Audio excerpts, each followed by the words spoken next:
1964 sudah saya tamat teknik perkapalan Jepang, terus diminta untuk memberikan format atau dosen di program tahun 64. Itu teknik kebangunan kapal, tapi mahasiswanya itu adalah angkutan laut, shipping. Jadi kapal-kapal yang bentuk shipping. Terus tahun 72 itu BMKTRAN memberikan Akademi Teknik Perkapalan gabungan kapal. Dan di situ saya diminta untuk memimpin sampai tahun 90. Tahun 90 ditingkatkan menjadi Fakultas Teknik Perkapalan. Dan saya tetap dijadikan dosen di situ. Saya dari dosen di Fakultas Teknik Perkapalan BMKTRAN. Itu surat apa itu namanya? Surat pemberhentiannya itu belum pernah ada sampai sekarang. Jadi saya masih dosen sampai sekarang. Jadi belum pensiun. Itu salah satu yang agak lucu sih. Tapi ya apa itu? Kalau dilihat dari sejarah BMKTRAN itu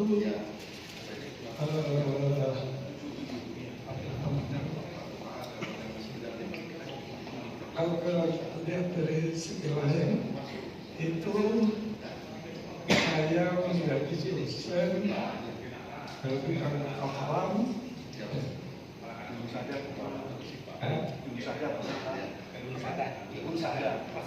Oh ya, di Unsada Pengajian. Jadi apa itu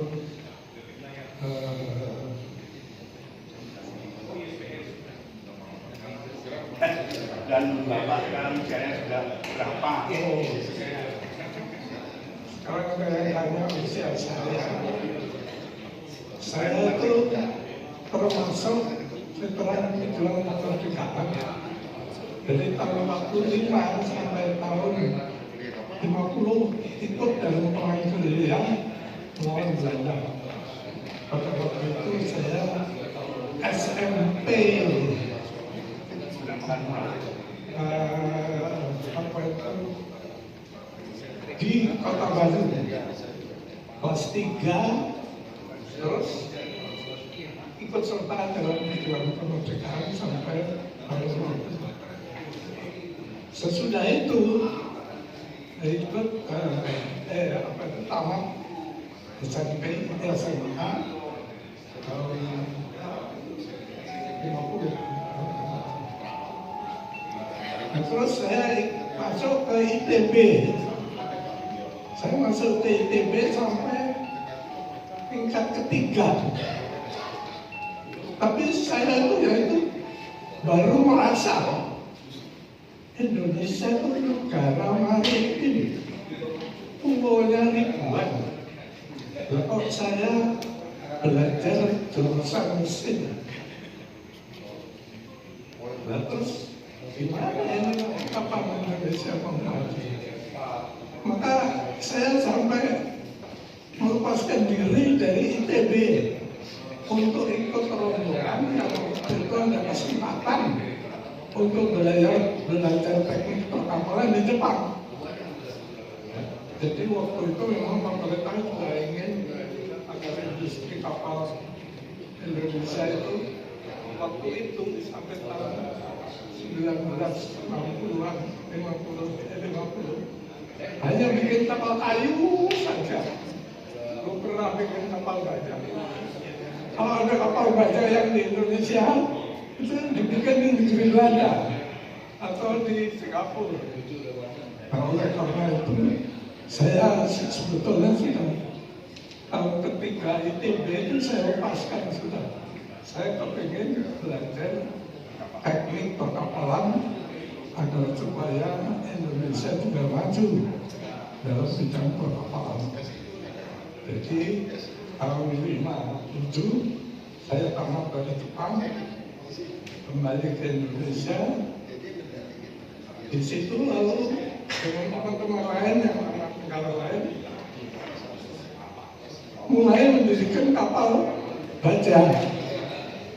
Ya, karena baru tamat masih muda, bikin kapal itu 300 ton, 200 ton.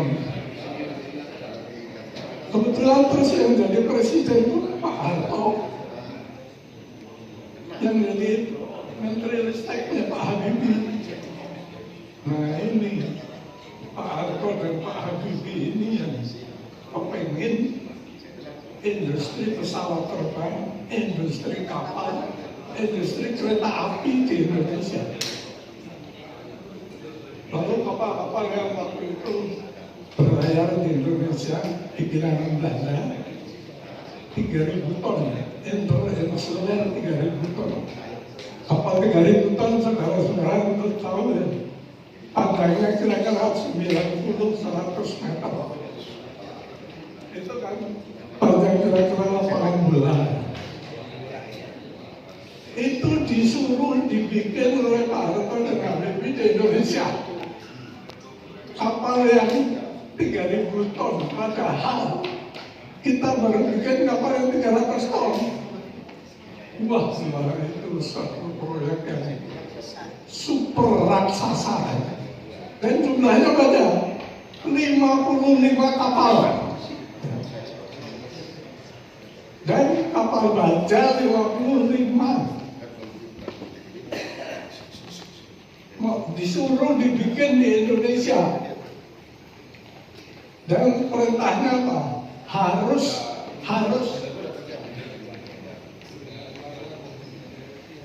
di Indonesia. Tidak boleh beli kapal di luar negeri. Kapal 3.000 ton 55. Wah, itu suatu proyek yang bukan hanya proyek raksasa, tapi super raksasa. Jadi padahal kita baca kapal aja belum bikin.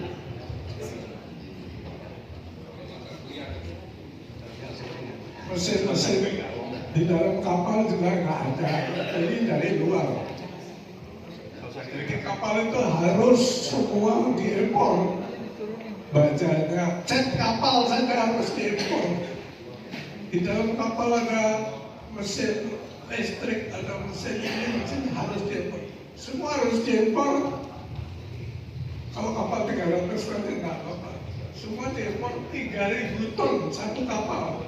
Dan jumlah kapalnya yang harus dibikin 55. Itu 1980. Nah, mulai saat itulah sebetulnya mulai tumbuh industri kapal baja di Indonesia. Yang kita hormati, saya hormati ya Pak Harto sama Pak Habibie. Karena dengan segala jalan harus dibikin di Indonesia. Padahal itu tadi kapal 3.000 ton itu panjangnya selapangan sepak bola. Jumlahnya 55 kapal. Kalau waktu itu kapal itu dibeli saja dari luar negeri oleh Pak Harto, 5 bulan selesai, 55 kapal 3.000 ton. Tapi karena harus dibikin di dalam negeri, selesainya nanti kira-kira 15 tahun. Tapi selesai semua, bisa bikin semua, bisa meskipun bahannya masih impor. Nah disitulah kita mulai dengan kapal baja. Sebelumnya kita itu kapal-kapal kayu. Nah mulai saat itu dalam pembikinan kapal tadi ada bapak yang kelas kapal dan sebagainya. Jadi yang diimpor pada waktu itu bukan hanya bahan-bahan dari luar negeri, bukan hanya mesin, bukan hanya baja, tapi juga orang, karena kita belum pengalaman. Nah, mulai saat itulah sesudah itu baru kita bikin kapal baja yang besar-besar. Dan untuk menunjang itu, kita juga harus punya istilah-istilah perkapalan baja dalam bahasa Indonesia. Untuk itulah maka saya mencoba membuat buku kamus istilah teknik kapal baja ini dari bahasa Inggris ke bahasa Indonesia. Dan ini untuk membuat ini kira-kira 10 tahun mengumpulkan dari bahasa Inggris, bahasa Belanda, bahasa Jerman, bahasa Jepang, kata-kata itu dikumpulkan untuk disusun dalam satu buku. Kira-kira ya sejarahnya. Kita kasih aplaus buat Pak Wasono, tepuk tangan semuanya.